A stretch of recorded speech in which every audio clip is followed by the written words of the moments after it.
लाहौर में green lockdown भी smoke की शिद्दत को कम ना कर सका। शहर में फ़ज़ाई आलूदगी ने साबिका तमाम रिकॉर्ड तोड़ दिए। लाहौर का एयर क्वालिटी इंडेक्स 1067 तक जा पहुंचा।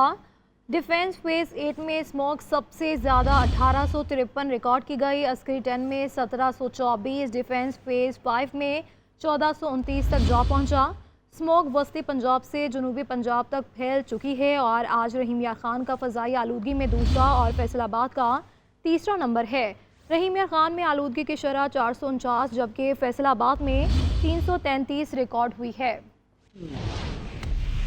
हमसाया मुल्क भारत से आलूदा हवाओं की आमद से स्मोक वस्ती पंजाब से जनूबी पंजाब तक फैल गई। लाहौर, रहीम यार खान, मुल्तान, फैसलाबाद और दीगर शहर लपेट में आ गए। लाहौर में ग्रीन लॉकडाउन भी काम ना आ सका। हुकूमत की तमाम हिकमत अमली भी नाकाम हो गई। आलूदा तरीन शहरों में लाहौर का पहला नंबर। फ़ज़ाई आलूदगी के गुज़िश्ता बरसों के रिकॉर्ड भी टूट गए। बाज़ मकामात पर हद-ए-निगाह सिफर हो गई। शहर में एयर क्वालिटी इंडेक्स की शरह 1067 रिकॉर्ड हुई। डिफेंस फेज़ 8 में एयर क्वालिटी इंडेक्स 1853, अस्करी 10 में 1720, फेज़ 5 में 1429 रहा। मरातब अली रोड में 1312, भट्टा चौक एयरपोर्ट रोड पर 1100 तक चला गया। गढ़ी शाहू, शिमला पहाड़ी, गुलबर्ग और कैंट के इलाके भी शदीद स्मोक की जद में है। आलमी दर्जा बंदी में भारत के शहर कोलकाता और दिल्ली दूसरे और तीसरे नंबर पर मौजूद है। शहरियों का कहना है कि स्मोक ने सांस लेना मुश्किल बना दिया है। लोग बीमार पड़ने लगे हैं। आजकल इतना ज़्यादा है ड्यू टू पोल्यूशन, तो उससे सोर थ्रॉट हो रहा है, आइज़ में इन्फेक्शन हो रही है, फ्लू हो रहा है, उससे लोगों को ब्रीदिंग डिजीज़ हो रही हैं, अस्थमा के पेशेंट्स जो हैं वो इफ़ेक्ट हो रहे हैं। स्मोक काफ़ी ज़्यादा है जिस वजह से सफ़र करने में, सांस लेने में काफ़ी दुश्वारी आ रही है। स्मोक फैसलाबाद में काफ़ी ज़्यादा हो गई है। कभी कभार हम बाइक पे जाते हैं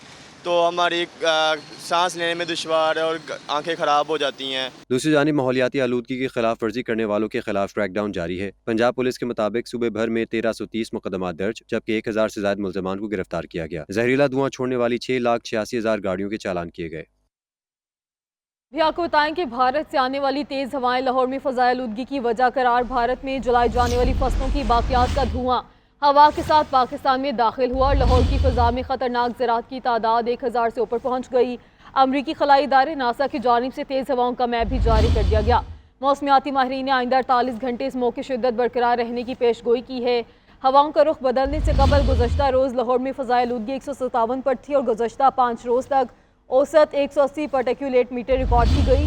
सीनियर वज़ीर मरियम औरंगज़ेब का कहना है कि शहरी एहतियाती तदाबीर इख्तियार करें और बिला ज़रूरत घरों से ना निकलें। पंजाब समेत लाहौर में स्मोक की शिद्दत में इजाफे की बड़ी वजह सामने आ गई। माहिरीन के मुताबिक भारत में फसलों की बाकियात जलाने से उठने वाला शदीद धुआं पाकिस्तान में दाखिल होने से फिजा आलूदा हुई। अमरीकी खलाई अदारे नासा का तेज हवाओं का मैप जारी। मौसमियाती माहिरीन के मुताबिक हवाओं का रुख बदलने से गुज़श्ता रोज लाहौर में फजाई आलूदगी औसत 157 पर थी। गुज़श्ता 5 दिन तक लाहौर में फजाई आलूदगी औसत 180 पर रही थी। भारत से आने वाली तेज रफ्तार हवा के साथ धुआं भी पाकिस्तानी इलाकों में दाखिल हो गया। मौसमियाती माहिरीन ने बताया कि भारतीय इलाकों में बड़े पैमाने पर फसलों की बाकियात जलाने से स्मोक में तेजी से इजाफा हुआ। सीनियर सूबाई वजीर मरियम औरंगजेब ने अवाम से अपील की है कि वो घरों से बाहर ना निकले, मास्क लाजमी पहने, सांस, सीने और दिल के अमराज में मुब्तला अफराद बुजुर्ग खुली फिजा में ना जाएं। लाहौर में फ़ज़ाई आलूदगी की ताज़ा तरीन सूरत हाल जानते हैं अपने नुमाइंदे अहमद हसन से, जो इस वक्त डेविस रोड पर मौजूद है। जी अहमद हसन, बताएगा इस मतलब। बागों के शहर लाहौर में स्मोक जो है वो हमला आवर है। सुबह से इसकी शिद्दत में कई गुना इजाफा देखने में आ रहा है। गुज़िश्ता 2 रोज़ में सूरत हाल कुछ बेहतर हुई थी, ताहम अब जो है सूरत हाल अबतर दिखाई दे रही है। इस वक्त शहर का मजमूई एयर क्वालिटी इंडेक्स 700 से तजावुज़ करता हुआ दिखाई दे रहा है, जबकि पंजाब हुकूमत की जानिब से शहर के 11 इलाकों में ग्रीन लॉकडाउन लगाया गया था, जिस पर मुकम्मल तौर पर अमल दरामद होता नजर नहीं आ रहा। मैं इस वक्त डेविस रोड शिमला पहाड़ी के इलाके में मौजूद हूँ, जहाँ पर AQI इंडेक्स जो है 1000 से तजावुज़ करता दिखाई दे रहा है, जिसकी वजह से शहरी जो है वो परेशान दिखाई देते हैं। शहर में चिंची रिक्शे, गाड़ियाँ, धुआं छोड़ने वाली गाड़ियाँ जो है वो शहर में मौजूद हैं। उनके इक्का दुक्का चलान किए जा रहे हैं, लेकिन बड़ी तादाद में चलान जो है वो नहीं किए जा रहे। शहरी ये कहते हैं कि सूरत हाल जैसे सर्दी गुजरेगी मजीद खराब होगी। इस हवाले से हुकूमत को चाहिए कि वो कोई कदम उठाए और भरपूर जो है वो कार्रवाई करे और गाड़ियों को बंद किया जाए, ताकि बढ़ती हुई स्मोक जो है उस पर काबू पाया जा सके। जी। Lahore high court bar association ने 26वीं आईनी तरमीम को सुप्रीम कोर्ट में चैलेंज कर दिया। तहरीक इंसाफ वकील रहनुमा हामिद खान ने तरमीम के खिलाफ आईनी दरख्वास्त दायर की। इस पर बात करेंगे। नुमाइंदा GNN सबीन शहबाज हमारे साथ मौजूद हैं। सबीन, क्या डिटेल्स है आपके पास? बिल्कुल, देखिए तनवीर 26वां तरमीम के खिलाफ Lahore high court bar association ने सुप्रीम कोर्ट में दरख्वास्त जो है वो दायर की है। पाकिस्तान तहरीक इंसाफ के रहनुमा भी हैं, सेनेटर भी हैं और सीनियर वकील भी हैं हामिद खान, उनकी जानिब से सानी तरमीम को सुप्रीम कोर्ट में जो है वो चैलेंज किया गया और एक दरख्वास्त दायर की गई, इसमें इस्तदा की गई है कि आईनी तरमीम को जो है वो गैर आईनी करार दिया जाए। आईनी तरमीम की सेक्शन 7, 9, 10, 12, 14, 13, 16, 17 और 21 को जो है वो गैर आईनी करार दिया जाए। दरख्वास्त में इस्तदा की गई है कि आईनी तरमीम के सेक्शन के तहत आप इस हवाले से हमें बता रही थी, आपका बहुत शुक्रिया। तहरीक इंसाफ के सेक्रेटरी जनरल सलमान अकरम राजा ने कहा है कि मुल्क में कानून साजी ऐसी पार्लिमान कर रही है जिसे कोई इस्तेहकाक हासिल नहीं, बहुत जल्द एहतजाजी तहरीक शुरू करेंगे। कहा कि PIA के लिए एक रियल स्टेट कंपनी के अलावा किसी ने बोली नहीं लगाई। इनके बकौल जब मुल्क में ऐसा जुल्म हो, कानून ना हो, कोई ऐसे मुल्क में एक पैसा नहीं लगाना चाहता हो, वहाँ इन्वेस्टमेंट कौन करेगा? इस वक्त मुल्क में जबर का माहौल है, जुल्म का माहौल है। जिस तरह की कानून साजी एक ऐसी पार्लिमान कर रही है जिसको कोई इस्तेहकाक नहीं, हमारे मुकदमे इलेक्शन ट्राइब्यूनल्स में पड़े हुए हैं, वो चल नहीं रहे। एक पूरा निज़ाम है जो झूठ पे, फ्रॉड पे खड़ा हुआ है।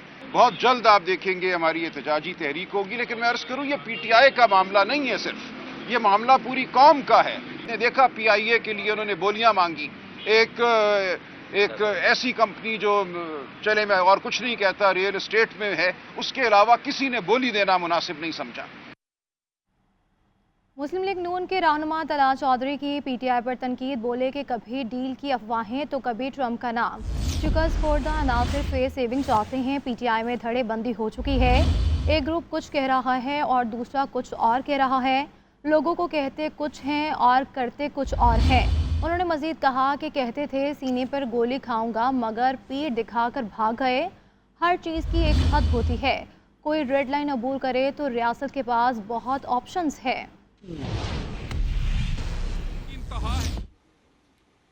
जिन लोगों ने गाड़ियों के पीछे लगाया हुआ था अमेरिका का नाम लिखकर कि हम कोई गुलाम तो नहीं, और अब अपने मुंह से बार बार कहते हैं ट्रंप जीतेगा तो वो हमें निकालेगा, और अब गाड़ियों पे लिखवा लें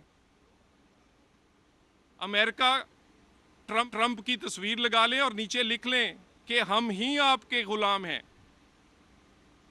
वफाक पे हमला जब करें तो खुद दुम दबाकर भाग जाएं। ये जो सरकारी मुलाजम या मुजाहिरीन गिरफ्तार हुए, उनको जब जमानत मिली तो KPK हाउस में उनको हार पहनाए गए, उनके लिए इनाम का ऐलान किया गया, छुट्टियां दी गई और उनकी हौसला अफजाई के लिए कहा गया कि आपको 1 स्टेप प्रमोशन दी जाएगी। यानी आपका रवैया ये होगा